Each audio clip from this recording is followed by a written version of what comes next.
bumili ako ng ice cream sa convenience store. And, ganito yung binigay sa akin na spoon. Look at this, guys. Ganito siya. Wait, focus natin. Focus.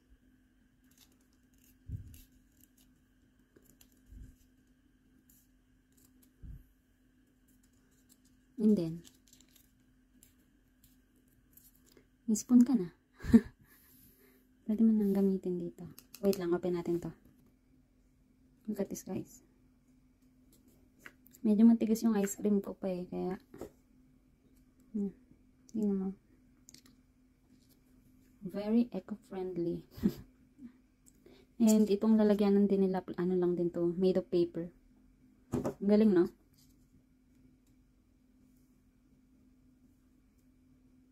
Yan.